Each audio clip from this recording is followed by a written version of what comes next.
Welcome back into the Lions 24/7 podcast. I am Tyler Donahue with you once again. A little bit later on this episode, you will hear from my colleagues, Tyler Calvaruso on recruiting, Daniel Gallen on some football roster updates, and a few other notes as well. Got a lot to bring you to start this final week of June here in Happy Valley. That'll set the stage for just about one more month ahead before preseason camp as Penn State gets ready for an August 30th kickoff against Nevada in Beaver Stadium. But before we get too far ahead of ourselves, we have some things to look back at from recent days in June. It hasn't all been pretty for Penn State recruiting. Of course, if you followed our coverage at Lions247.com, you will have noted that during the last week, things have gone awry a little bit in terms of Penn State's highest ambitions with this 2026 class construction. So we're going to break that down right now with Tyler Calvaruso before we get into some Nittany Lions team updates, including a notable injury update that we were able to confirm at Lions247.com. But as I said, recruiting is where we begin, and Tyler Calvaruso will help us do that. Tyler, last time we spoke together on this podcast, you were here in my home.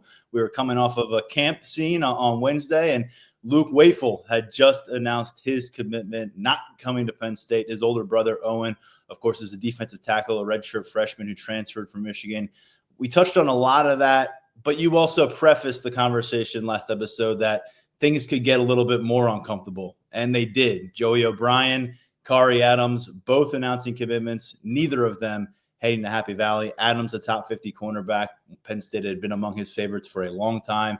Joey O'Brien, long targeted, top player in the state of Pennsylvania, out of LaSalle College High School in the Philadelphia area. And so, Tyler, now that we have the results of those commitment announcements, no one's putting pen to paper until December. So I'd imagine Penn State will not be losing the cell phone numbers or contact information for any of these targets. But what do you make of how the last few days have worked out for Penn State on the recruiting world and where they are kind of left picking up the pieces during this last week of June? Yeah, worst case scenario wound up coming to fruition and playing out for Penn State. Joey O'Brien, Kari Adams landing elsewhere, and just tough stretch. It was a difficult week. It's crazy because Elijah Littlejohn committed on Monday of last week, and it feels like he committed a year ago with everything that happened after that between Adams, O'Brien, Wafel, Grayson McKeon also landing at Notre Dame during the week. So a lot has happened, and not any of it has really gone Penn State's way. We're tasked with digging into the why of why things went a certain direction, and it's a combination of bad luck. I know people are going to roll their eyes and they're not going to want to hear that, and I completely understand because results are results, right? Recruiting win is a recruiting win, a recruiting loss is a recruiting loss. But I mean, sometimes there are recruitments where you do all you can and a kid just decides to go elsewhere. It's kind of how we stack up the O'Brien recruitment, the Adams recruitment, the McKeon recruitment just didn't fall Penn State's way in the end. Then you have the other ones like Luke Wafel, where the numbers, the dollars and the cents just got crazy. And we've said it time and time again, leading into official visit season, and we'll reiterate it here. Penn State's just not going to get into some of these bidding wars. It's just the way they do things internally, the culture that James Franklin has built at Penn State, the way they emphasize their roster, which is why Penn State's so good at player retention. They're just not going to engage on some of these bidding wars for high-level high school recruits. As badly as they want the kids, sometimes it just goes to a realm that they're not really comfortable operating, because it's something you and I have discussed over dinner on the camp field. I think it's a conversation worth bringing here. There are guys in the room, young guys on the team. If they pop, they could still be making less than, a high school player who comes in with $1 million plus NIL deal. And that creates a situation that you don't want to, really insert yourself and be part of, just because it's an uncomfortable one. And that's not the kind of guy Penn State recruits in the first place. So it's been a hectic week. There are plenty of reasons for the why. Again, I'm sure no one is really thrilled with hearing them or wants to hear them, but that's kind of the reality of the situation. I want to circle back to the fact that Notre Dame is the beneficiary of some of this misfortune for Penn State. You mentioned Grayson McKeon, the in-state offensive tackle, teammate of Joey O'Brien. As of now, they plan on being college teammates together. Kari Adams out of Maryland, top target at cornerback. He's also committed to the Fighting Irish. This is a team that Penn State went toe-to-toe with for 60 minutes down at the Orange Bowl in the national semifinal, and certainly could have gone both ways.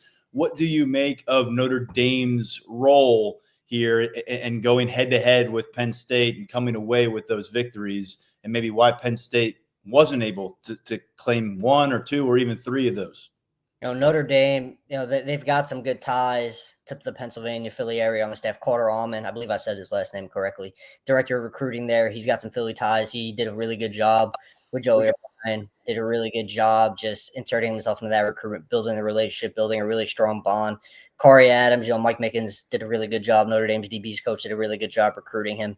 Same deal on the O-line with Makia. Relationships were built up really strong. And Penn State beat out Notre Dame for some guys early in the cycle. Guys like Kevin Brown. They've hung on to Messiah Mickens, who, despite Jaywan Sider's efforts, he's still on board the Nittany Lions and locked in to shoot up for Stan Drayton. But, some haven't gone Penn State's way. The three we just touched on, Tyler Merrill, earlier in the cycle, top 24/7 offensive lineman. So I know it's a difficult pill for Penn State fans to swallow, losing a recruiting battle to Notre Dame, given everything that transpired on the field during the college football playoff last year and just the overall rivalry between the two programs. There are a lot of people in Philly who they're playing Penn State fans out in that area, but they're playing Notre Dame fans from Catholic families as well. So there's always been a little bit of a beef between the two programs, and you kind of see it on social media as well. There's a lot of jabs being thrown both ways. So it's tough, but I think Notre Dame did really well to come in and get these guys. It's not easy to go into a place where, it's not your backyard. It's out of the region and still build up those relationships and still build those ties and get it done. Penn State's had plenty of in-state recruiting success. I think that's kind of fallen by the wayside in the conversation this week. They still have many elite Pennsylvania prospects, but Notre Dame was able to come in, clean up with the number one player in the state. And I give credit where credit's due.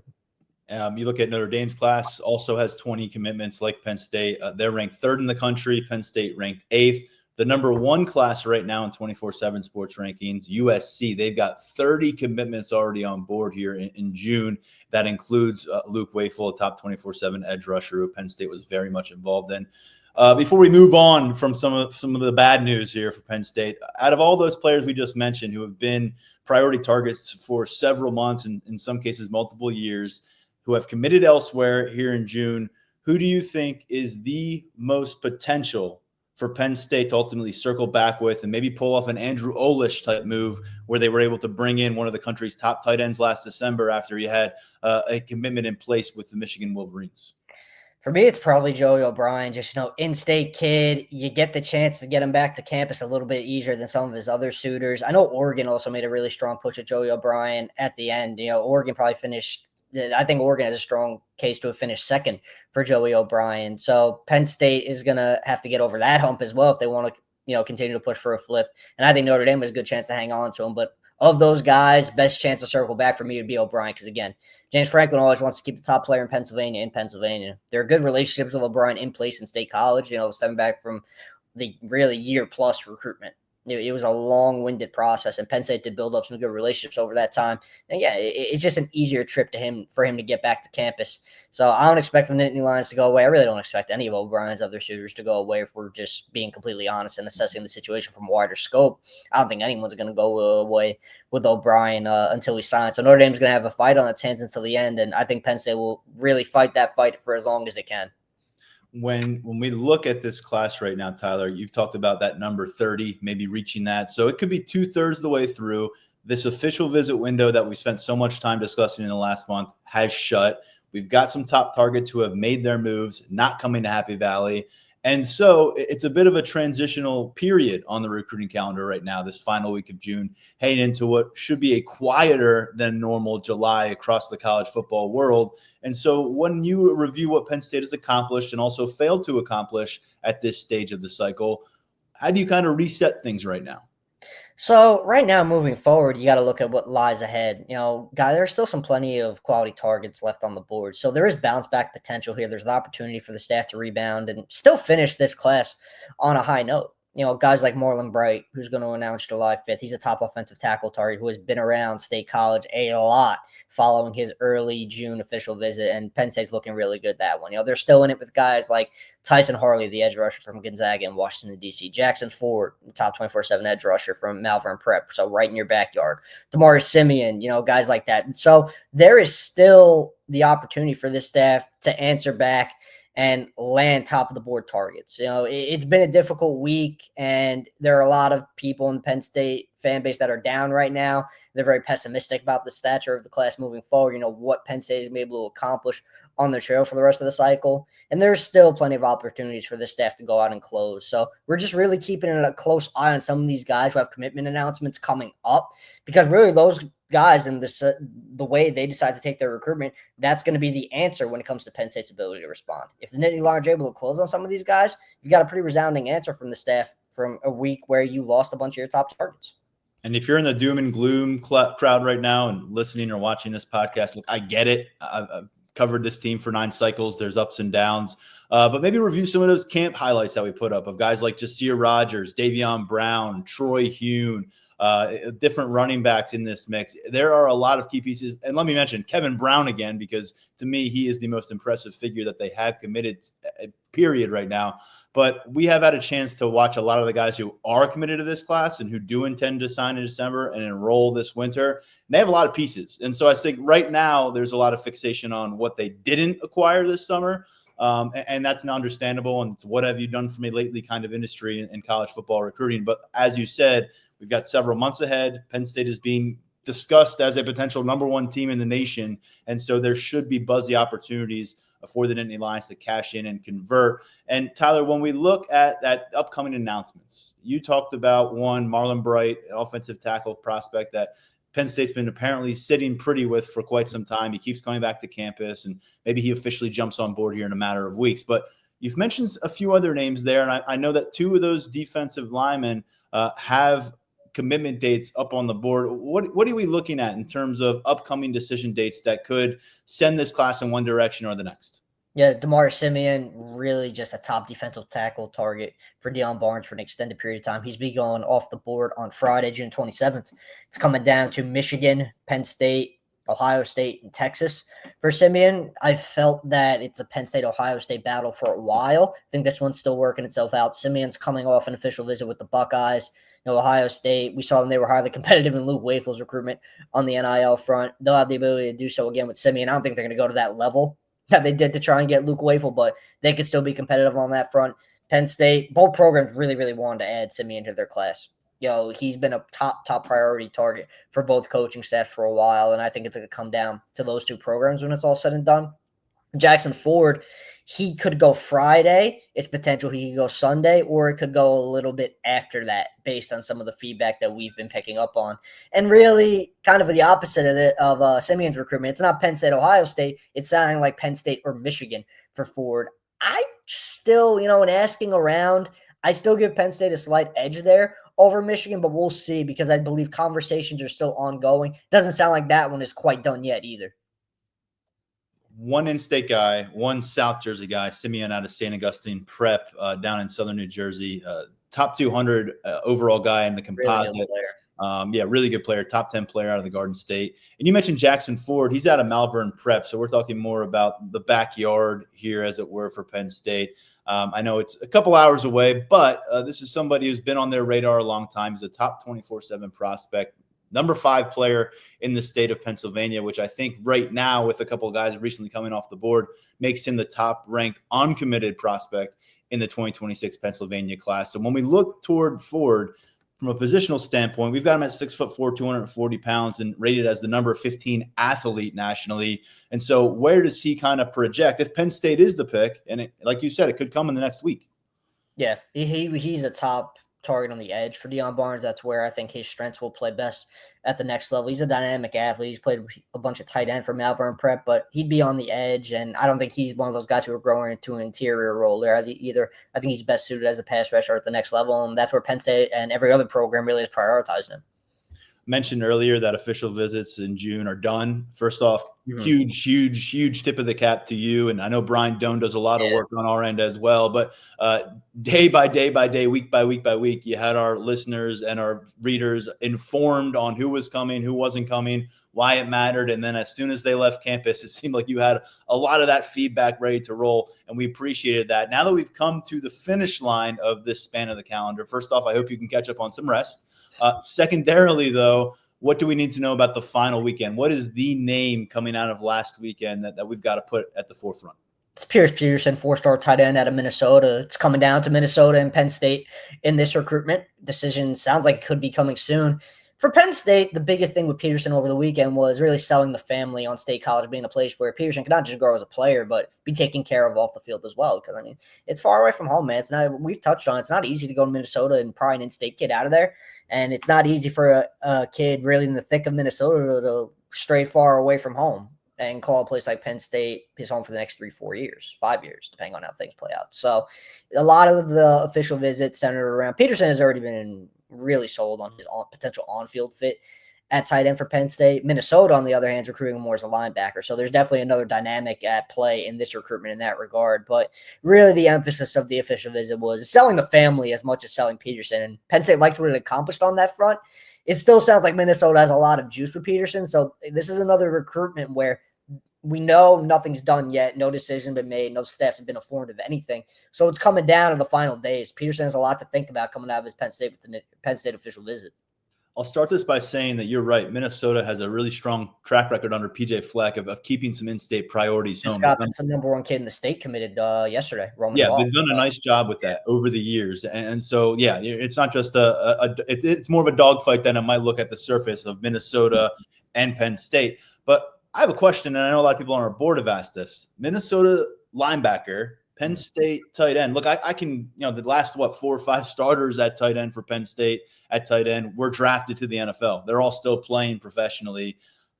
Forgive me, but I can't name a lot of Golden Gophers linebackers off the top of my head. So when you go inside the details, what's pulling him one direction or the other as far as you gather it? And how much of a question is with Peterson himself on whether he wants to play defensively or offensively at the next level?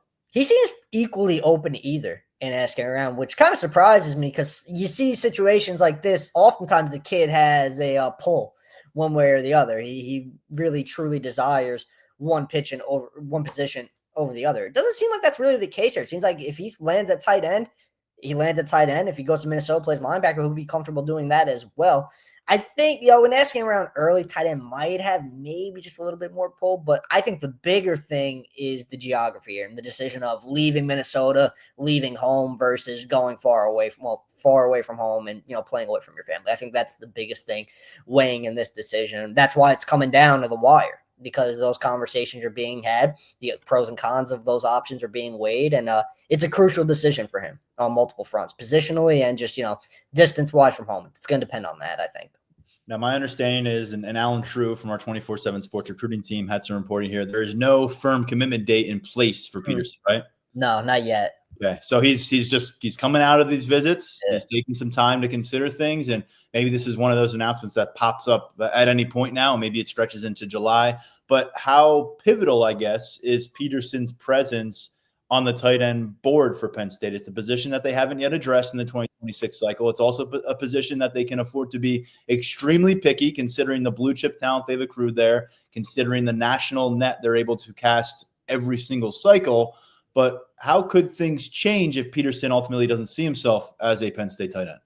And they still got Braden Fogel on the board at tight end. And me and you have touched on this, and it remains the case. As much as there is a desire to add Peterson, and then if he decides to go, so move on and push all your chips in on getting a guy like Fogel.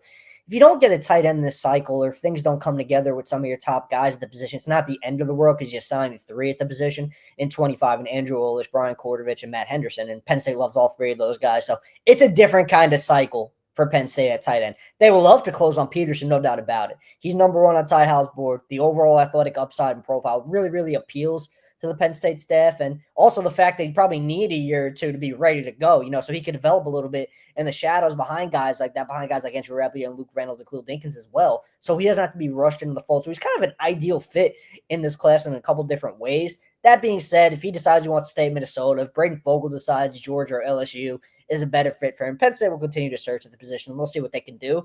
But it's not the end of the world this year. Yeah, like you said, 3 freshman tight ends now on campus. Only 1 senior in that tight end group, and Khalil Dinkins, who's a 5th-year guy. And then you look beyond him in terms of eligibility, no one's carrying anything greater than a sophomore tag right now. You got redshirt sophomore Andrew Rappelier, true sophomore Luke Reynolds. So nice youth in place. And like you said, not a spot that you necessarily freak out about here on June 24th because you don't have someone on board. We'll see if Peterson is ultimately going to fill that slot or if it's somebody else, but you'll have us updated with the latest at Lions247.com. I want to finish just with some commentary on the camp circuit because Penn State also closed out its prospect camps for the summer this past weekend. We appreciate the coverage that we were allowed from the Nittany Lions staff throughout this summer. And I know summer is technically just getting started, but this portion of it is over for us. And so, Tyler, I was over in my home state of New Jersey for my grandmother's 90th birthday party during the weekend. So I missed the final camp, which was the whiteout camp on Sunday. I also missed the final 7-on-7 tournament and big man challenge on Friday. Anyone you want to spotlight here before we close things out? I mean, coming out of whiteout camp, Amori Polidor really, really impressed me. It was my first time getting the chance to see him play in person in any setting. Camp setting, pads on. This was my first look at him. And the question surrounding Amori Polidor after he committed to Penn State, transferring from Mount Zion Prep in Maryland to St. Francis Academy, how would he take the step up in competition? How would he handle that? Because the length immediately popped off the page as intriguing for Penn State when they took his commitment, and they loved the overall athletic upside. Now, he went out there on Sunday and had a really, really good day. Won the majority of his reps going up against Davion Brown, who we all know is an elite wide receiver prospect in Penn State's 26 class. He won reps consistently against Matthew Gregory, who's a top 100 in-state wideout in the 27 class. There are not many wide receivers in the 27 class faster than Matthew Gregory. Polidor was running with him stride for stride, and he really just thrived against him in coverage. There were not many reps that he lost. And not that I wasn't high on Polidor prior to the commitment, but seeing that was really eye-opening for me because we all know these one-on-ones in a camp setting, they can be geared more towards the receiver. And Polidor had no issues going up against a quote-unquote higher-level guy. So he really stood out to me. Isaiah Rogers, 4-star running back from Massachusetts in the 27 class, he's another guy who stood out to me throughout the day. Stan Drayton and Charles Walker, the two running backs coaches in that Penn State running back room. Drayton obviously heading things up. They had a really close eye on him throughout the day, and he could be a nice fit next to Kamon Spell in that 27 class. We know Rogers has a pretty high level of interest in Penn State right now. I got the chance to catch up with him a little bit earlier, so we'll have some more on that. But it seems like things are going really, really well there, and I know Penn State likes what Isaiah Rogers brings to the table. 7-on-7 was interesting. On Friday, it was the biggest tournament of the summer in terms of number of teams. I believe we were up over 40. St. James Performance Academy in Virginia came through and really just dominated the day. They're one of those schools that are going to be able to recruit that area and reel in some talent. So that's going to be intriguing to watch moving forward. Some other programs, very notable programs came through. Good Counsel from Maryland, a program that Penn State has recruited early and often throughout James Franklin's tenure. That'll always be the case. Some of their top talent was on display. Bishop Canevin in Pittsburgh area, they were there. So it was a good tournament. But for me, the highlight of the weekend was Whiteout Camp, probably best camp of the summer in terms of talent, and there was a lot of high-end guys on display. Appreciate you guys putting the effort. I know you and Daniel collaborated for more notebooks over at Lions247.com coming out of these camps. Mark Brennan and Grace Brennan put together more photo galleries from all this so you can get a firsthand look at the coaches out there working with all these prospects. A ton of commitments on campus this month as well. And then I know Daniel put together a story that went with video highlights of Davion Brown, who's a top 24/7 receiver. We've talked a lot about what Jasir Rogers is going to provide this class out of Delaware. The Virginia standout is their current top-ranked receiver in this class. Tyler, really appreciate the perspective. And as I said, a busy stretch of official visits and camp coverage. And I know that things never stop. The brakes never fully hit in recruiting, but I hope that the gas pedal maybe is a little eased up for you and you can spend a little time doing other things with your life. But we appreciate everything you do for us at Lions247.com. Thanks, man. Appreciate all that. And we got plenty more to come, so stay tuned.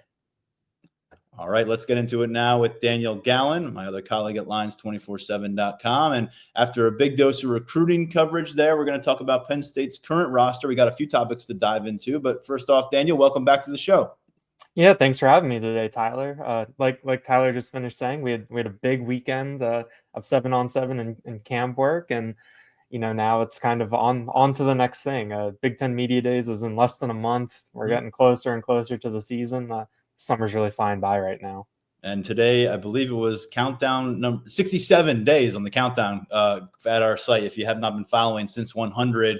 Every day we're going through, and if there's a corresponding roster number to get into, we profile that player. It'll tell you a little bit about their path to Penn State, what they've accomplished on campus so far, and we look at their 2025 outlook tomorrow we'll have Drew Shelton in the crosshairs at number 66. But moving away from that for a moment and looking at a development that we were able to confirm last week, Lions247.com on Thursday night, we put out a story on Alonzo Ford being cleared for preseason camp participation. And this is a significant development.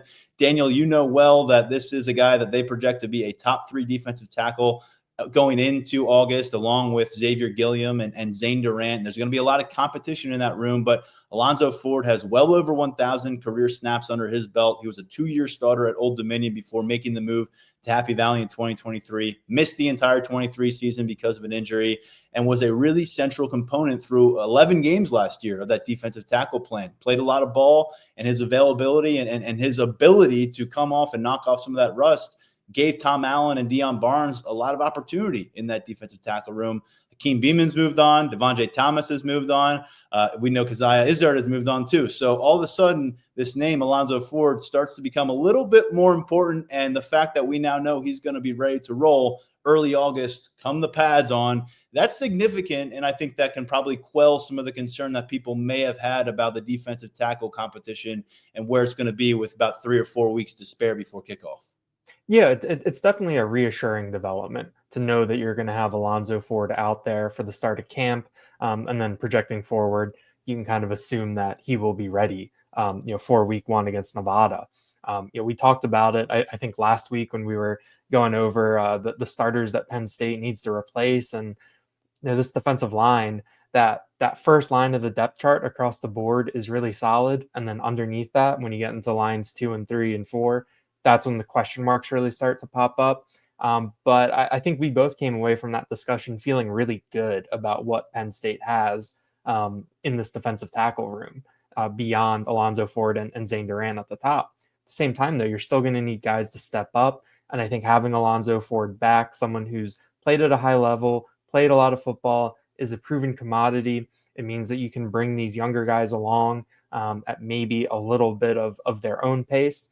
I think that given what you need, it's still going to be accelerated. Like, you're going to need Ty Blanding to play good reps. You're going to need Xavier Gilliam to do that. Liam Andrews, you go on and on. Owen Wafel. But you're not going to be thrusting someone, who is inexperienced, quote unquote, into that spot next to Zane Durant from the jump. Roster reveal and an update was revealed, I should say, on the roster to start this week. And beyond the confirmation we got at the end of last week about Alonzo Ford getting on the field, we now know that another running back will be joining Penn State come preseason camp, and that is Jabri Wallace-Coleman. That's who we've referred to him since his days as a recruit, now just listed as Jabri Coleman on the official Penn State roster. He will be one of 5 running backs on this 2025 roster. Is going to do everything they can, largely behind the scenes, to set themselves up for success behind Nick Singleton and Katron Allen, and ultimately come 2026, beyond the era of Nick Singleton and Katron Allen. You got Cam Wallace, who's a redshirt sophomore coming off of injury. You got 2 redshirt freshman running backs in Quentin Martin and Corey Smith. Tyke Hayes came to campus in the winter, put together a strong spring practice schedule himself. And so now a 5th guy in Jabri Coleman. Daniel, you wrote about his addition to the roster on Monday. What's your early initial reaction to him getting into this room and maybe what he brings to the field? Yeah, I mean, looking at the roster, including the walk-ons Tyler Holsworth and Emil Davis, Penn State has 9 running backs on the roster right now. And I didn't go all the way back, but I was trying to figure out when the last time that they had that many was. I was maybe going into that 2022 season, but before you had the Keziah Holmes departure early in camp.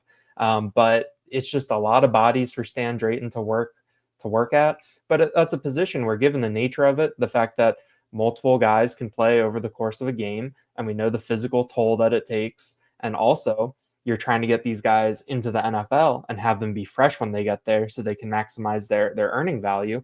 It makes sense to take this many bites at the apple and have this many guys that you can lean on. So that was definitely something that stood out to me. Jabri Coleman, he's going to be the first running back to wear number 21 since Noah Cain in 2021. When just talking roster dynamics, I did a little mini roster breakdown when added him in there. 48th player who has Pennsylvania listed as his hometown on the roster. 5th Imhotep charter guy.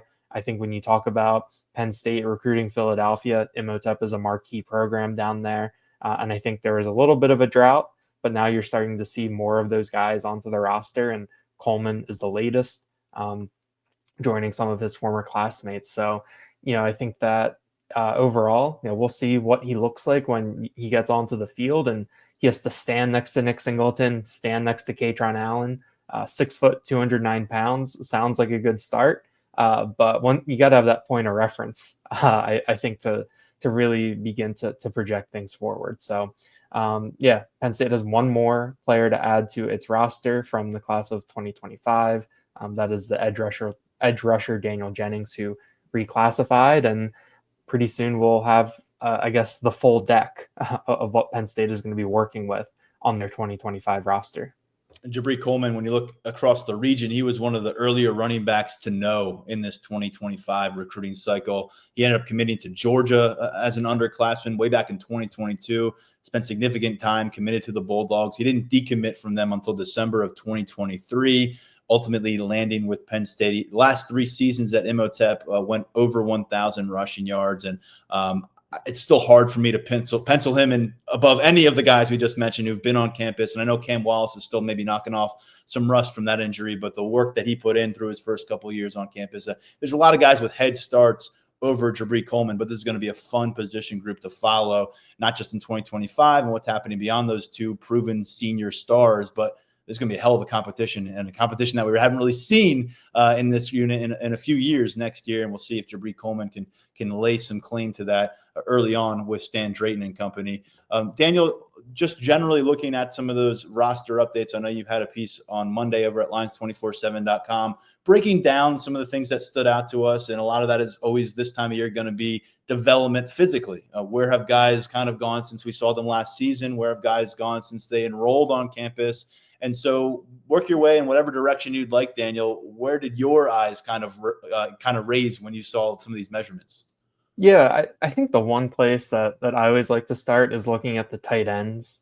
I feel like every time I do this exercise, I put the sentence that this is the most, I think, pound for pound, physically impressive room on the roster. And I think it still is one of those, even when you subtract Brenton Strange, Theo Johnson, Tyler Warren, from that mix, because this is one of those positions where a lot of the other positions on the roster, you bring a guy in and he's kind of, what he's going to be. He's in that weight range, and it's just maybe refining that body composition a little bit.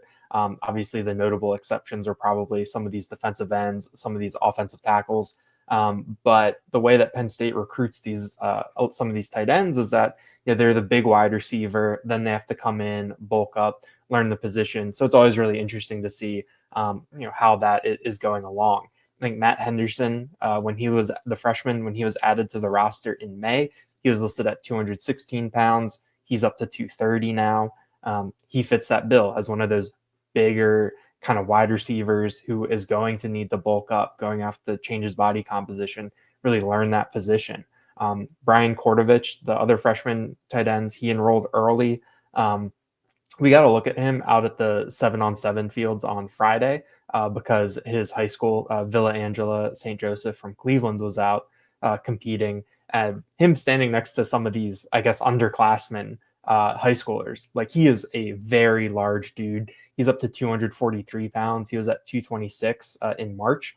I think that when he signed alongside Henderson and Olish, you penciled him more in as that blocker, that physical presence, compared to the other two. And then the one more, AC's third-year guy, I guess almost an upperclassman, Joey Schlaffer. He's up to 252 pounds. He's another one of these guys that came in, and I think he was maybe listed at 218 when he signed. He was in the two teams, and you looked at him and you knew that he had some work to do. He came in alongside Andrew Rapplier. So there is I think a little bit of a distinction there that you could really see. And to see him up over 250 pounds, I think we talked about it in the spring where it was really noticeable that he has bulked up, he has changed his body. And he's been someone who, when you're in a room with a Khalil Dinkins, Tyler Warren, Luke Reynolds, who's steadied out at 250 pounds, like, you're going to be under the radar a little bit. And so if Schlaffer is now physically ready, that is going to be, I think, something interesting and maybe someone who is a little bit under the radar. That tight end room is something, man. I was looking through that as you were discussing it, and everybody beyond this freshman class is 250 plus pounds. Olish is 226, and you mentioned Kordovich now over 240, and Henderson getting up to 230. But that's kind of like a line. You got to get to like 240, 245, it seems, which Luke Reynolds was able to do last year during the offseason to get yourself in a spot to really contribute and be effective in Big Ten play. Beyond the tight end room, whether it's linemen, skill players, anything else you'd like to kind of throw the spotlight toward here, Daniel, from the roster update? Owen Alicine, 284 pounds. He was 255 when he enrolled, 275 in the spring. He was someone that I think we all came away with, I think I'm pretty impressed by with how he looked in the blue-white game. TJ Shanahan is down to 316 pounds. That's another guy coming in from Texas A&M. He was going to have to refine his body type a little bit. Other side of that coin, Anai White, the other Texas A&M transfer on the defensive line, he's up to 275. Across the board with the defensive ends, it's a position that we're really going to be watching because similar to defensive tackle, like we talked about earlier, you're going to need some guys to step up, especially with Max Granville going down. Ivan Kamaju got up to 250 pounds now. Jalen Harvey is at 250. Mason Robinson is 250. Malachi Williams is 252. That, given what we've seen over the past couple of years, that feels kind of like that target weight for a certain type of player. So to see them there, I think that stands out to me. And then I think overall it was a lot of guys staying steady. There weren't a lot. I think every once in a while, whether it's like coming out of winter conditioning, where these guys have been doing a lot of running, a lot of work, you'll see some bigger swings at the end of the season once guys have gone through a pretty grueling schedule. You'll see a couple swings, but I think overall everyone was pretty steady, and I think that speaks to where Penn State is right now. That this program is in a pretty good spot. Moving forward, I think scrolling through like the freshman cornerbacks like Joshua Johnson and Jameer Joseph, they got here late. They're both up 9 or 10 pounds. So I think that this is kind of we're doing a lot of I think projecting when we talk about this stuff, but any little bit of data helps, and I think that you're seeing what Chuck Losey and company are trying to accomplish with different players.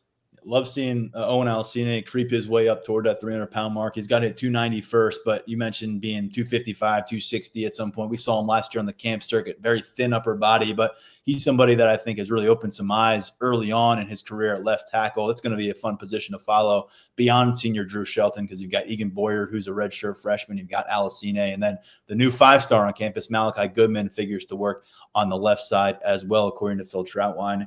And Daniel, I just wanted to reference the linebacker room as well. You got LeVar Arrington, who everyone's excited about because of the name. He's got this great length and range, but he came to campus quite thin.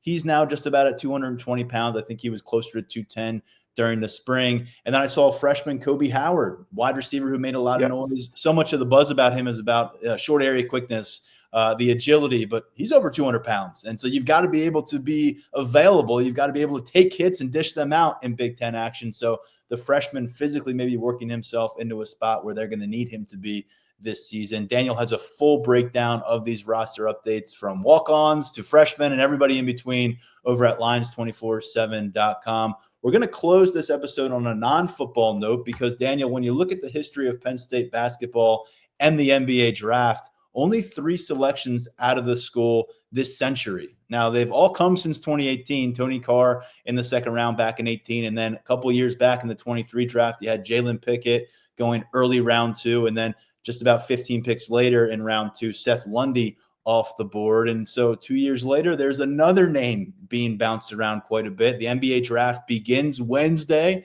It concludes Thursday. So by the time we get to another episode here, it will be done. And we're expecting a Nittany Lion to come off the board again. Yeah, Yannick Conan Niederhauser, the center 7-footer who spent 1 year with the Nittany Lions and really blew up during the pre-draft process in May. He is expected to be selected at some point, either really late Wednesday. There's one projection from CBS Sports that has him going number 30 to the LA Clippers. That'll be the final pick of the first round. or going Thursday when he shouldn't have to wait too long to hear his name called. A lot of projections have him in the mid to late 30s or early 40s.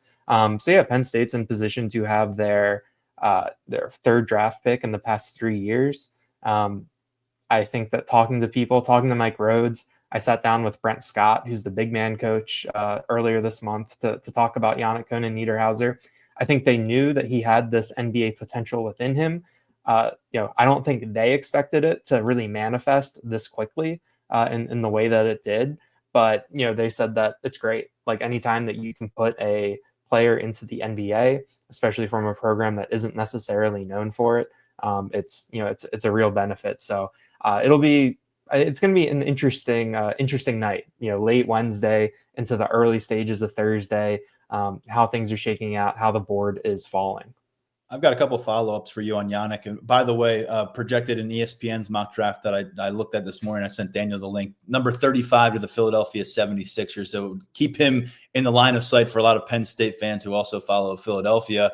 But when you kind of look back at his initial decision to enter his name to the draft, with while leaving the door open for him to backpedal and come back to Penn State's basketball roster for next season, how has his pre-draft process changed the way you view him? And ultimately, why did it make much more sense for him to stay the course and turning pro versus retreading and coming back to Happy Valley for another year?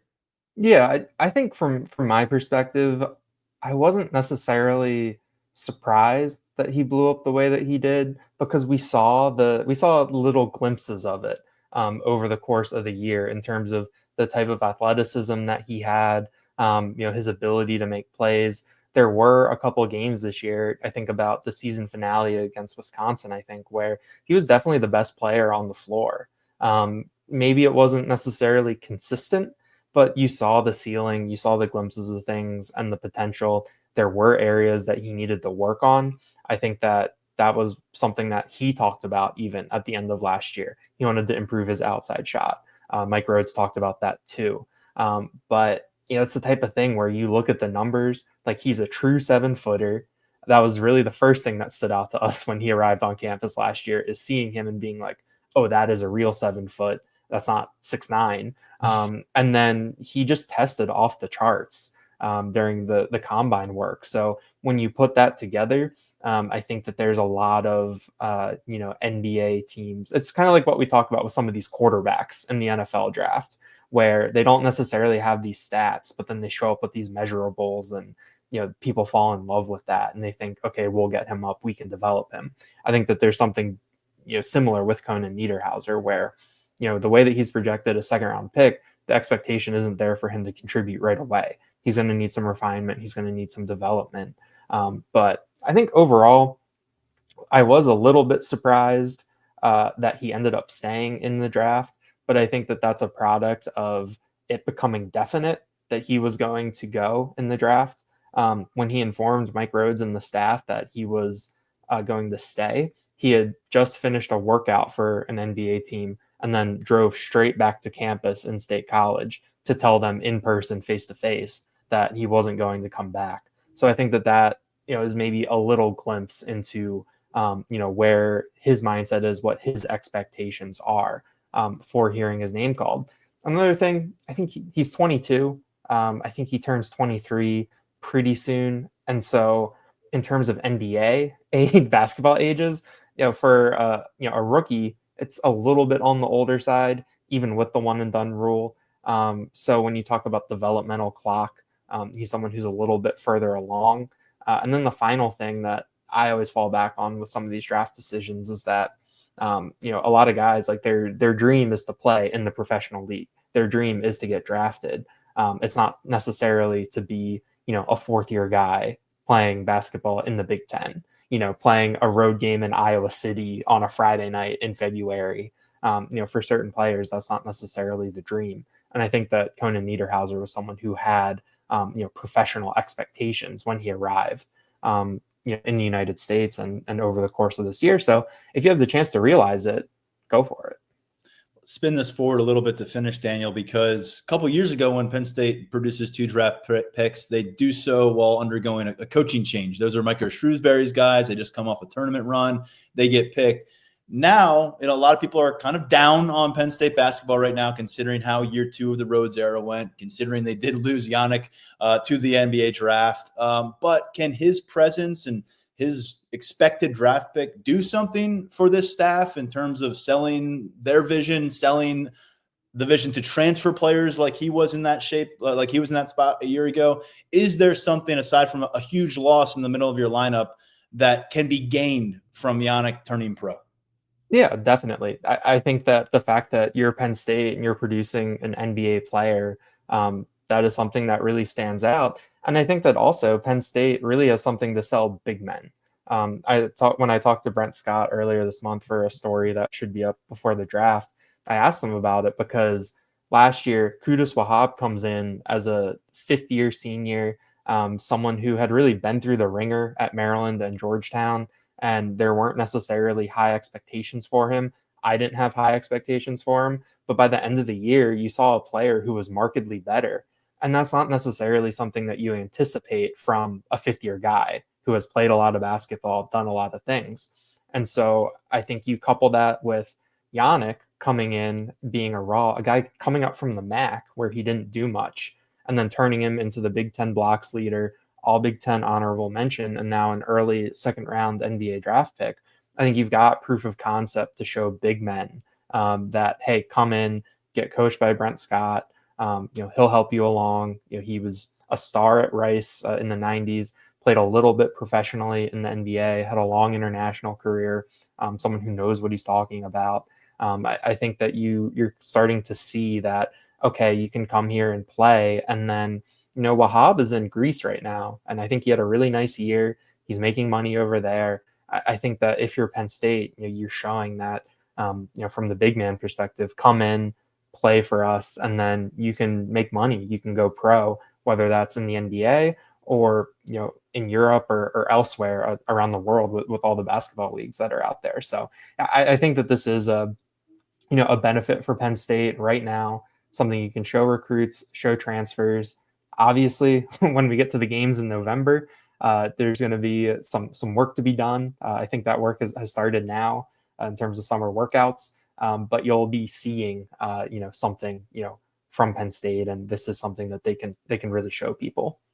Daniel Gallen does a great job covering all things Penn State for us at Lions247.com. You can check his NBA draft coverage in the coming days, and it sounds like you have a couple really good context pieces on him making this move. So looking forward to that over at Lions247.com. And then we'll jump right back into football focus, because that clock is ticking louder and louder by the day, literally at our site with the countdown day by day. But Daniel, we'll get back to work on football soon, but appreciate taking some time and kind of giving us the lowdown on a nice opportunity here for the basketball program. 67 days, Tyler. It's getting closer and closer. That's right. Talk to you soon. Great stuff from Daniel Gallen. Before him, Tyler Calvaruso, our resident recruiting insider. That's going to do it for this episode of the Lions 24/7 podcast. We will be back with a second show this week, breaking down whatever we have for you from terms of news, and we have a lot of topics to bounce around these days as well. Check out our coverage over at Lions247.com, from recruiting to the football roster. A lot going on this week, as there's been a lot going on all month long. Stepping aside for now, I am Tyler Donahue. Thanks, as always, for listening or watching the Lions 24/7 podcast.